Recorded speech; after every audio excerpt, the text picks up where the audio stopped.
Good morning class. स्वागत है आपका अपने YouTube channel Hindi by HKM sir में।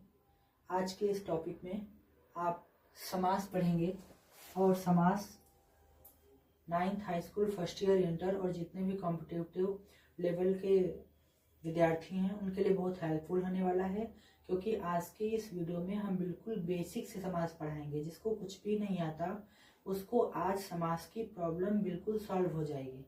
तो आइए समास को समझते हैं। तो समास का मतलब होता है, संक्षेप में ये आपके सामने लिखा हुआ है। संक्षेप में देखिए, संधियां जो होती हैं वो वर्णों के मेल से बनती हैं और जो समास है वो शब्दों के मेल से बनता है। जब दो या दो से अधिक शब्दों का मेल होता है तब समास बनता है। समास के कितने पार्ट होते हैं? तो समास के 6 पार्ट होते हैं। 1, 2, 3, 4, 5 एंड 6। आज आपको सब कुछ रट जाएगा। बहुत मजेदार ट्रिक से आपको हम समास और उनके भेद पढ़ाने वाले हैं। पहला ही समास आपका है अव्ययी भाव समास। अव्ययी भाव समास में लिखा है, प्रथम पद प्रधान यानी पहला पद मेन होता है और द्वितीय पद उसका विशेषण होता है। या फिर आप इसको याद रखिए, जितने भी शब्दों में उपसर्ग का समावेश होता है, उपसर्ग लगा होता है, उसमें कौन सा अव्ययी भाव समास होता है। जैसे उदाहरण में लिखा है यथाक्रम। यथाक्रम का मतलब होता है क्रम के अनुसार। प्रतिदिन, प्रतिदिन, प्रतिदिन का मतलब होता है डेली या रोज या दिन के अनुसार। उसके बाद आप सेकंड देखेंगे तत्पुरुष समास। तत्पुरुष समास अव्ययी भाव समास का अपोजिट होता है, उल्टा होता है। इसमें दूसरा पद प्रधान तथा प्रथम पद विशेषण होता है। लेकिन तत्पुरुष समास को पढ़ने से पहले हमको कारक जानना बहुत आवश्यक है। कारक आपने बचपन में पढ़ा होगा। कर्ता ने कर्म को करण से अपादान के लिए, ये पूरा आप संबोधन तक आप हे भो अरे तक आप पढ़ेंगे।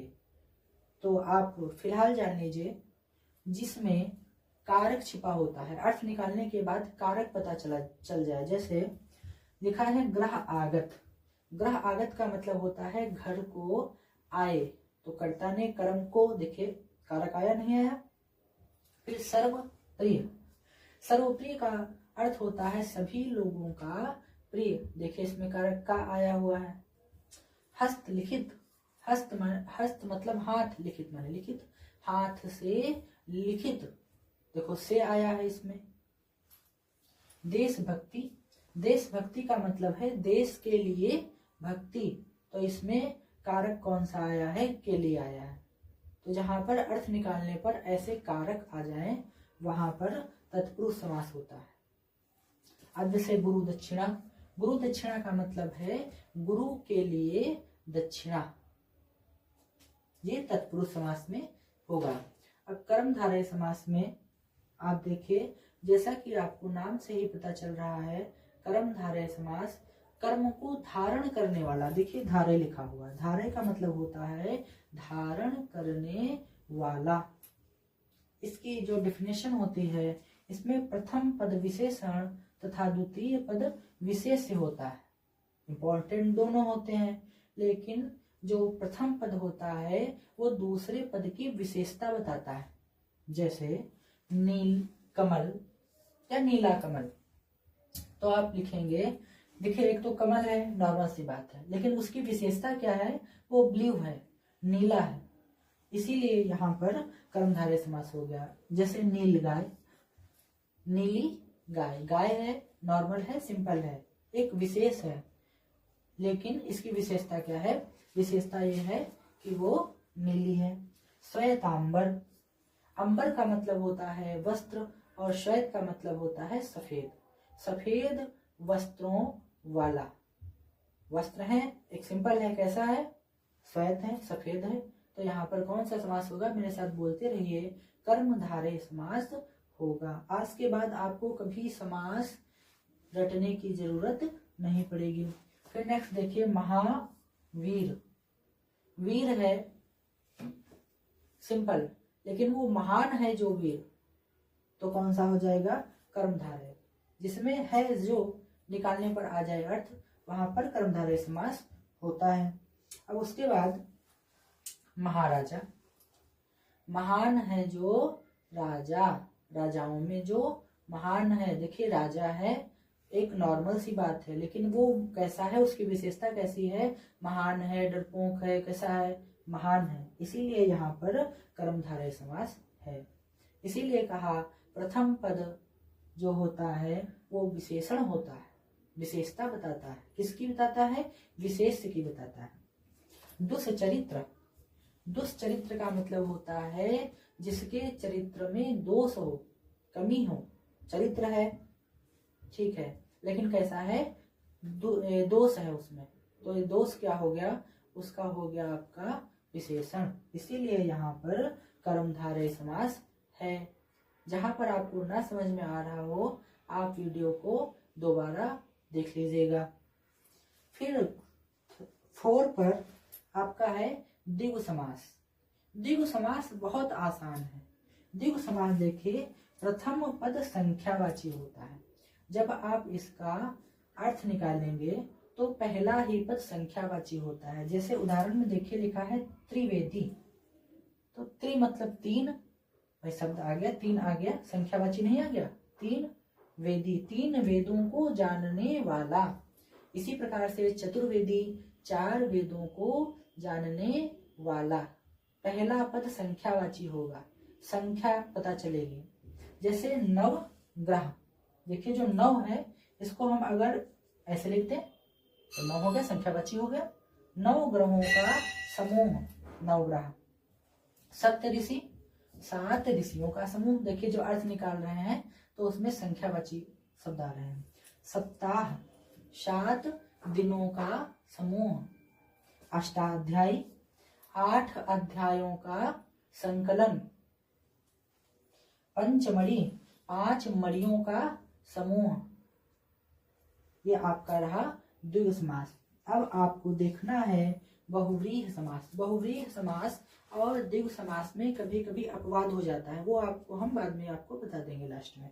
तो बहुव्रीहि समास देख लीजिए। बहुव्रीहि समास में दोनों पद प्रधान होते हैं, परंतु किसी तीसरे की बात की जाती है अर्थात के रूप में। जैसे लिखा है दशानन, 10 है जिसके आनन।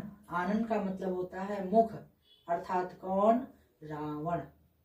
कौन सा समास हो गया? बहुव्रीहि समास हो गया।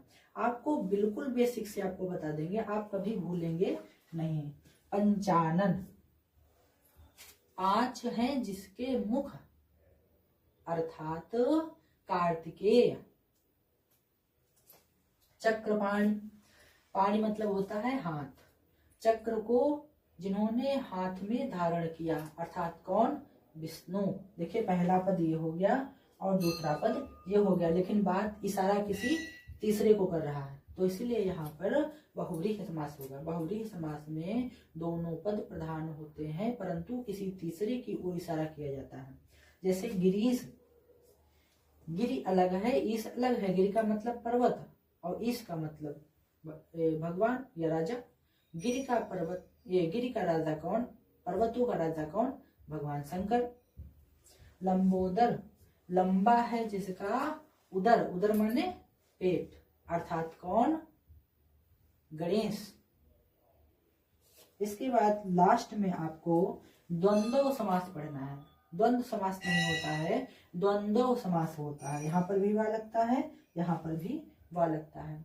इसमें देखिए दोनों पद प्रधान होते हैं तथा उनमें एक डैश लगा होता है। डैश को आप योजक चिन्ह कहते हैं। कौन सा चिन्ह कहते हैं? योजक चिन्ह कहते हैं। या फिर आप ऐसे समझिए दोनों एक दूसरे के विरोधाभासी होते हैं। जैसे माता पिता, या आप एक हंसी की बात से समझ लीजिए, माता और पिता में अक्सर द्वंद्व हुआ करता है, लड़ाई हुआ करती, भाई और बहन में लड़ाई हुआ करती। तो इसी प्रकार से यहाँ पर द्वंद्व समास होगा। जैसे गुरु शिष्य, में ये जो योजक चिन्ह है आपको दिखाई दे रहा है, गुरु और शिष्य, भाई, सॉरी मिस्टेक हो गई, भाई बहन होना चाहिए, भाई और बहन, छोटा और बड़ा। आई थिंक आपको आज समास समझ में आ गया होगा। अब आपको कभी समास प्रॉब्लम नहीं करेगा। अभी आपकी बोर्ड की परीक्षाएं high school, 10th and 12th के लिए ये वीडियो बहुत हेल्पफुल होने वाला है, क्योंकि समास आपका 2 नंबर का आना निश्चित होता है। अब इसके बाद जब आपको नेक्स्ट वीडियो प्रोवाइड करेंगे तो उसमें रस, छंद, अलंकार की बात करेंगे। आई थिंक आपको समझ में आ गया होगा। वीडियो को ज़्यादा से ज़्यादा शेयर करिए और सब्सक्राइब करिए, लाइक करिए। Okay, thank you class.